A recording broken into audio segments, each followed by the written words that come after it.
you love and care deeply, diba? So, alam ko yung iba, nagkakagulo sa food.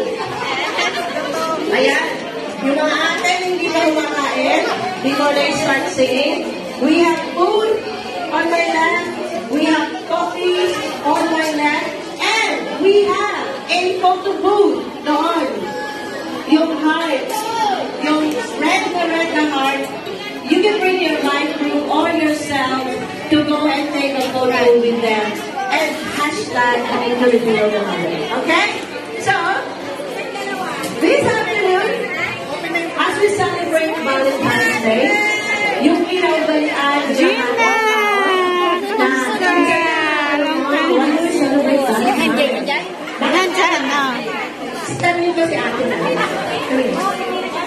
Why do we celebrate Valentine's?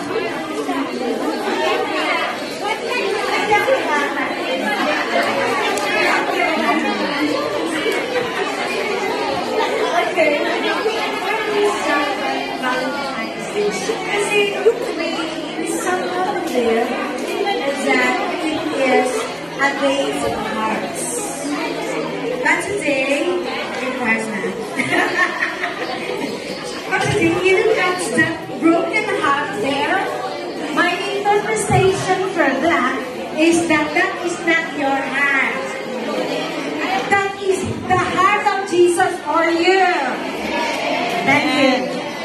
Thank you, Ate Gladys. Thank you for responding on the spot. Diba? Kailangan always ready. Kasi the child of God is always ready.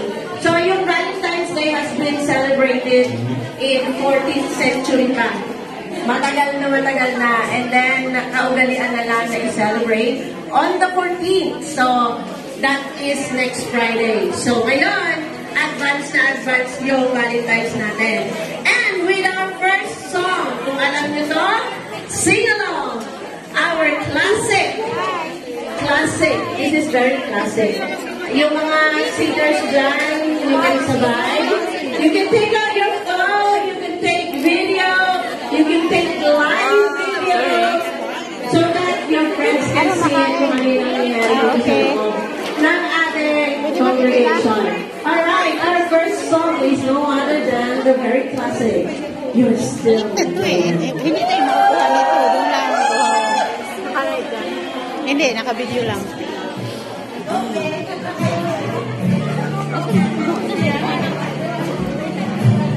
Yes, you are familiar with the song.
Kaya patingin.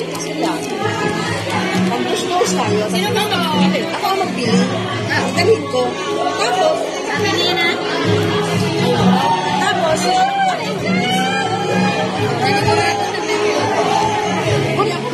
gusto niyo ba? Agree kayo. Next Saturday, 16 sa Saturday, 14 Friday. Ano te? Para sa te? Hindi. Hindi mo din ang rose. Why? Hindi ako mahilig sa nalamat tayo tayo. Hindi tayo bubulong. Okay. May mga foodies dyan. May libre. May libre ka. kape, Congratulations. mga drinks, Ayan. mga foods. Gusto niyo ba dito sa? Okay lang.